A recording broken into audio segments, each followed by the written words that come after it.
আসসালামু আলাইকুম। সবাই যে যেখান থেকে আমাদের আজকের এই ভিডিওটি দেখছেন সবাইকে ট্রাস্ট আইএলটিএস এন্ড কনসালটেন্সির পক্ষ থেকে অভিনন্দন। আমি যে সময় এই ভিডিওটি রেকর্ড করছি টাইম হচ্ছে 3:21। সো এই গভীর রাতে ভিডিও রেকর্ড করার কারণ হচ্ছে ইদানিং ভেবেছিলাম যে আসলে আইএলটিএস থেকে সরে গিয়ে ভিসার কাজ করব। ভিসার কাজ করতে গিয়ে বেশ ডিফারেন্স এক্সপিরিয়েন্স হচ্ছে, একদম সম্পূর্ণ ভিন্ন। যে কোনো ধরনের চার্ট আসুক, এখানে কোন কোন জায়গাটা সেম হয় আমি একটু আপনাদেরকে চার্টে যাওয়ার আগে একটু আপনাকে দেখানোর চেষ্টা করছি। যে পাই চার্ট, বার, টেবিল, লাইন, এগুলো বলাতে আমাদের অনেক লার্নারদের সমস্যা হয়। তখন তারা আসলে কেউ বলে যে স্যার আমি লাইন গ্রাফে ভালো পারি, কেউ বলে বার চার্টে আমি ভালো পারি। এই দেখেন, এগুলো হচ্ছে আপনার, আপনি যেভাবে নামকরণ করবেন এটাকে যদি আপনি বার দেন বার হয়ে যাবে। আপনার কিন্তু সব ধরনের আছে, বার আছে, পাই আছে, টেবিল আছে, আপনি যে ধরনের চার্ট পাবেন। এগুলো হচ্ছে মাইক্রোসফট ওয়ার্ডের কাজ। আমি একটু আপনাদের পাইটা দেখাই।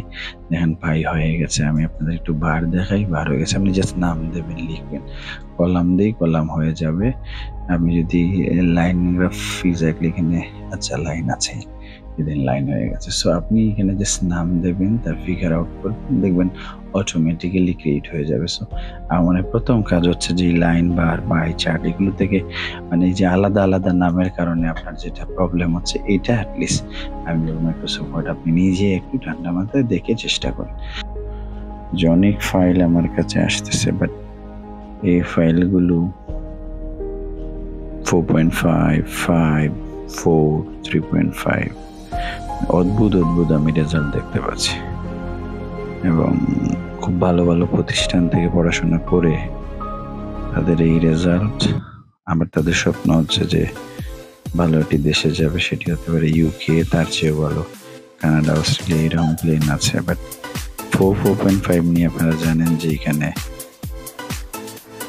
সাইপ্রাস ছাড়া বা যেগুলোতে আইএলটিএস লাগে না, যেমন হচ্ছে আপনার মাল্টা, যদি ভিসা রেশিও কম, এরকম 2-3টি দেশ ছাড়া খুব বেশি সম্ভাবনা নেই। এবং তাদের একাডেমিক রেজাল্টও চমৎকার, বেশ ভালো। তো তখন ভাবলাম যে না, তাহলে কাজ করি, কিছু ভিডিও রেকর্ড করি আইএলটিএস এর জন্য, যেটি সত্যি সত্যি স্টুডেন্টের কল্যাণ হবে, যেখানে আসলে খুব বেশি ছাপা বা ওই চাটাম না বলে প্র্যাকটিক্যাল কিছু বিষয় নিয়ে কাজ করি। তারই ধারাবাহিকতায় আমি আজকে চেষ্টা করছি এটি রাইটিং টাস্ক 1 নিয়ে কাজ করবো, যেটা অনেকটা টেমপ্লেট বা ফরম্যাটের। আমার কাছে অনেক স্টুডেন্ট, আমি তো মাশাআল্লাহ 2009-10 থেকে কাজ করছি, অনেক স্টুডেন্ট পেয়েছি যারা পড়তে পারতো না, একাডেমিক রেজাল্টও খুবই ভালো না। একটা স্টুডেন্টের কথা বলি, সে 9 পর্যন্ত পড়েছে, পড়ে সে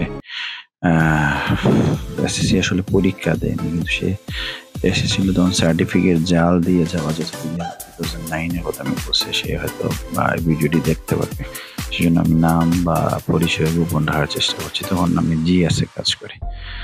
সো তারপরে সে স্পোকেনের থ্রুতে আসলে সে আমাদের সাথে পরিচয় বিষয় তখন হয়নি। পরে আমার একটি ফ্রেন্ড যখন মানে সে ইংরেজির থেকে পরীক্ষা দিয়ে 5.5 পেয়েছে, ওই 9 পাস করা স্টুডেন্ট, মানে এসএসসি ফেল, সে পরীক্ষা দেয়নি, এই ছেলেটি পরে সে 5.5 পেয়ে ইংল্যান্ড থেকে গিয়ে গ্রাজুয়েশন কমপ্লিট করেছে এবং সার্টিফিকেট, তখন প্রচুর সার্টিফিকেটের কেনাবেচা হয়েছিল। সো এটা সম্ভব যদি কেউ পরিশ্রম করে। তো ভাবলাম যে না, আমি চেষ্টা করব যে আমার এই প্র্যাকটিক্যাল গত 15 বছরের যে এক্সপিরিয়েন্স আছে সেইখান থেকে আমি কিছু বিষয় শেয়ার করাটা, এবং সেটির জন্য শুধু মোটিভেশন দেওয়ার মধ্য দিয়ে আসলে আমি সেটা আসলে আমার কাজ না। আমার কাজ হচ্ছে আমি ক্লাসগুলো দেখানোর চেষ্টা করবো এবং যাতে সহজে এটা ভালো স্কোর করতে পারি। তখন আসলে চিন্তা করলাম যে ঘুম থেকে উঠে এই ভিডিওটি আমি তৈরি করি। এবং আপনারা জানেন যে একটি সূরাই আছে, আল্লাহ রাসূল সাল্লাল্লাহু আলাইহি ওয়াসাল্লামকে বলা হয়েছিল ইয়া আইয়ুহাল মুযাম্মিল কুম ফাআনজির ওয়া রাব্বাকা ফাকাব্বির, যে রাসূল আপনি কি করেন, মানে ওখানে স্পেশাল নাম দিয়ে বলা হয়েছিল যে কমলি বলা, আপনি জেগে উঠেন, আপনার রবের তাসবিহ করেন। আমার মনে হয়েছে অনেক ছেলে প্রচন্ড আগ্রহ, তারা বাইরে যেতে চায়, মানে সর্বান্তকরণে তারা চেষ্টা করছে, বাট কোনোভাবেই আইএলটিএসটাকে ম্যানেজ করতে পারছে।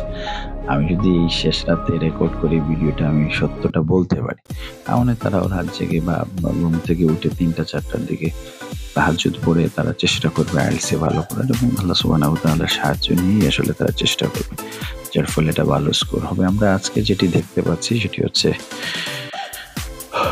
পাই চার্ট, এবং যে কোনো চার্ট আসুক সেখানে সে চেষ্টা করবে যে পাই চার্ট বলেন, লাইন গ্রাফ বলেন, বার বলেন, টেবিল বলেন, অটোমেটিক্যালি ক্রিয়েট হয়ে যাবে। সো আমার প্রথম কাজ হচ্ছে যে লাইন, বার, পাই চার্ট এগুলো থেকে, মানে এই যে আলাদা আলাদা নামের কারণে আপনার যেটা প্রবলেম হচ্ছে, এটা অ্যাটলিস্ট আমি বলবো মাইক্রোসফট ওয়ার্ড আপনি নিজে একটু ঠান্ডা মাথায় দেখে চেষ্টা করেন। তারপরে আজকে আমি একটু যেহেতু বা নামের বা নিয়েই কাজ করতে হবে, যদি সব একসাথে কাজ করে নেওয়ার জন্য কঠিন হয়ে যাবে। সো আমি পাই চার্ট নিয়ে কাজ করছি। এটি হচ্ছে কোয়েশ্চেন। সো কোয়েশ্চেন দেখার পর আপনার বলা হচ্ছে যে 150 ওয়ার্ড লেখা। সো সেখানে আপনি ধরেন 100+ বা 120-30 টেমপ্লেটে কিছু ওয়ার্ড নিয়ে যান। আমি বলবো যে হ্যাঁ, প্রথম দিকে এটা করেন। তবে যখন আপনার রিডিংয়ে মাশাআল্লাহ 5.56 চলে আসবে, আমার মনে হচ্ছে রাইটিংয়ে ফরম্যাট থেকে বের হয়ে নিজের থেকে লিখবেন, দেবেন 6.5, খুব সহজেই পেয়ে যাবেন। বাট স্টার্টিং পয়েন্টে আমি বলবো যে যেহেতু রিডিং এবং লিসনিং দুটি আপনাদের বিশেষ করে গ্রামের স্টুডেন্টের জন্য খুবই ডিফিকাল্ট, সো সেই ক্ষেত্রে আমার মনে হয় যে আপনি এই জায়গাটা একটু কাজ করতে পারেন। তো আমার মনে হয় কোয়েশ্চেনটা পড়লেন, পড়ে 150 ওয়ার্ড, এই হচ্ছে চার্ট। এটা হচ্ছে জাপান, এটা হচ্ছে মালয়েশিয়া। এখানে জাপানের দেখেন হাইয়েস্ট হচ্ছে 29, তারপরে হচ্ছে আপনার এটা হাইয়েস্ট 29 কোন ক্ষেত্রে আমরা দেখবো আদার গুডস অ্যান্ড সার্ভিস। ওইখানে মালয়েশিয়ার হাইয়েস্ট হচ্ছে আপনার হচ্ছে 34, এবং সেটি হচ্ছে আপনার হাউজিং। সো সেকেন্ড হাইয়েস্ট হচ্ছে এখানে দেখেন 24, সেটা হচ্ছে ফুড। এখানে বোধহয় 27, সেটি হচ্ছে ফুড। তাহলে ফুড হচ্ছে কমন। একদম শেষের দিকে হচ্ছে আমরা পাচ্ছি যে হেলথ কেয়ার হচ্ছে 6%, এখানে হচ্ছে হেলথ কেয়ার 3%। সো এই পাই চার্টে তাহলে আমাদের প্রথম কাজ কি, কোয়েশ্চেনটাকে প্যারাফ্রেজ করব। কোয়েশ্চেন প্যারাফ্রেজ কিভাবে এখানে আছে দেখেন তো, the given pie chart show the average household expenditure in Japan and Malaysia in the year 2010। তারপরে একটি জেনারেল ট্রেন্ড আমরা দেবো, জেনারেল ট্রেন্ড বা ওভারভিউ। যদি আপনি কনক্লুশন না দেন তাহলে এখানে ওভারভিউ দিতে পারেন। It is immediately apparent that the most expensive sector was other good and services for Japan and housing for Malaysia. দুটি জায়গার সেরা চারটি আমরা বর্ণনা করার চেষ্টা করলাম। এই হচ্ছে আমাদের ইন্ট্রোটা। ইন্ট্রোতে আমরা কি করলাম, কোয়েশ্চেন প্যারাফ্রেজ করলাম, পাশাপাশি একটি জেনারেল ওভারভিউ দেওয়ার বা জেনারেল ট্রেন্ড দেওয়ার চেষ্টা করলাম। শুরু করেছে ইট ইজ ইমিডিয়েটলি অ্যাপারেন্ট, একটু মুখস্থ করে নিতে পারেন, এমন এটা দিয়ে আপনি খুব চমৎকারভাবে লিখতে পারবেন। এখানে হচ্ছে যার অবস্থা সবচেয়ে ভালো সেই জায়গাটা বর্ণনা করলাম। এবার আসি আমরা বডি প্যারায়। বডি প্যারায় আমরা প্রথমে শুরু করেছি the most mark feature is other goods and services. তাহলে এই যে ফ্রেজটি আমরা ইউজ করলাম, the most mark feature is, এখানে প্রেজেন্ট টেন্সে দেওয়া যায়, তবে পাশে দ্য মোস্ট মার্ক ফিচার ওয়াজ দিলেও হবে। এই হচ্ছে নাম আদার গুডস অ্যান্ড সার্ভিসে, এখানে যেটা stood at the highest amount in the chart 29, এই দেখেন 29 আছে কোন জায়গায়, জাপানে। তাহলে জাপানে 29% আমরা পেলাম। আচ্ছা, তারপরে then food came in the second position, came হচ্ছে ভার্বের পাস্ট ফর্মে। একটু চেষ্টা করবেন পরবর্তীতে যাতে টেন্সের কনফিউশনটা দূর করতে পারেন। তাহলে আমরা ফার্স্ট এবং সেকেন্ডটি বর্ণনা করার পর দেখেন শেষের দিকে হচ্ছে সবচেয়ে খারাপ বাই কন্ট্রাস্ট হচ্ছে health care was the opposite point of the scale. এটা সব লাইন, এই লাইনটা মানে হচ্ছে হেলথ কেয়ারটা হচ্ছে তার বিপরীত দিকে, বিপরীত স্কেলে আছে। তো সব চার্টের ক্ষেত্রে আপনি এটা ব্যবহার করতে পারেন। আচ্ছা, তারপরে বলা হচ্ছে ইট ওয়াজ অনলি 6% 2010, এটা হচ্ছে মাত্র 6%। এই হচ্ছে আমাদের প্রথম জাপান নিয়ে কথা বলা। তারপরে আমরা চলে গেলাম মালয়েশিয়া। মালয়েশিয়ার ক্ষেত্রে যখন আমরা যাচ্ছি তখন পার্ট, কন্ট্রাডিক্টরি ওয়ার্ড এগুলো আলাদা কিছু লিস্ট আছে, সেখান থেকে শিখবেন। In Malaysia housing was the most expensive area in 2010 at 34 with the total expense। তো 2010-এ আমরা দেখলাম সেটা হচ্ছে 34%। আদার গুডস অ্যান্ড সার্ভিসেস, এখানে একটু প্যাসিভ লেখার চেষ্টা করেছি, ফ্রেজগুলো মুখস্থ করে এইভাবে চাইলে আপনি নিজেও লিখতে পারেন। আদার গুডস অ্যান্ড সার্ভিসেস সেটা মিডিল পজিশনে পাওয়া গেছে in the graph. In contrast সেখানে বলা হচ্ছে health care was the lowest position in the chart. তারপরে আমরা there was another least expensive sector name transport, এখানে আরেকটা সেক্টর দেওয়া হচ্ছে ট্রান্সপোর্টের কথা, যাতে 150 ওয়ার্ড হয়, হুইচ ওয়াজ 10% ইন মালয়েশিয়া। এই মোটামুটি আমরা লিখে নিলাম। ওভারঅল এখানে 15-16টি ওয়ার্ড আছে। It indicates from the data থেকে এটা ইন্ডিকেটস করে যে there are some substantial feature in the chart. চার্টে কিছু গুরুত্বপূর্ণ ফিচার আছে। আমরা খুব চমৎকার এটি বর্ণনা, আপনি একটু চেষ্টা করলেন, কয়েকবার এটা লিখলেন, কয়েকটি লাইন মুখস্থ করলেন, ফ্রেজগুলো একটু ভালো করে বোঝার চেষ্টা করলেন, চার্টটি সহজে বুঝলেন।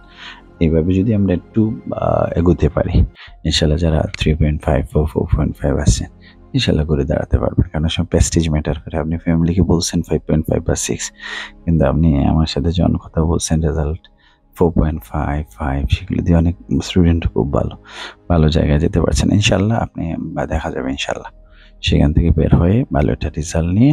আর আমি যেভাবে রাত জেগে আপনাকে আজকে রিলেশনটি দিলাম, ঠিক এইভাবে আপনিও কিছু রাত জেগে আপনার চেষ্টা করেন। যখন সফল হবেন ইনশাল্লাহ, তখন আপনার নেক্সট জেনারেশন যারা আছে তাদেরকে বলতে পারেন আমি আজকে যা বললাম আপনি আরো সুন্দর করে বলবেন, আরো গুছিয়ে বলেন, ফার্স্ট ওয়ার্ল্ড কান্ট্রি থেকে তারাও সেখান থেকে অনুপ্রাণিত হবে। আমরা চাচ্ছি যে বাই ওয়ার্ক আসলে আমরা অনুপ্রাণিত করি, শুধু কথার ফুলঝুরি দিয়ে সুন্দর সুন্দর মোটিভেশনাল লেকচার দিয়ে ইমপ্রেস করে। আসলে ইমপ্রেশন ইজ নট এভরিথিং। আমি চাচ্ছি আপনাদের এক্সপ্রেশন ইজ নট এভরিথিং। আমি চাচ্ছি ইমপ্রেশন, আপনার হৃদয় থেকে আসা শব্দগুলো, আপনি নিজে ভালো ইংরেজি পারেন, তারপরে আপনি ইংরেজি মোটিভেট করবেন, সেটাই হবে আপনার আসল। আপনার কথা বা ইংরেজি বলার মধ্য থেকে মানুষ অনুপ্রাণিত হবে। সবাই ভালো থাকবেন। আল্লাহ হাফিজ।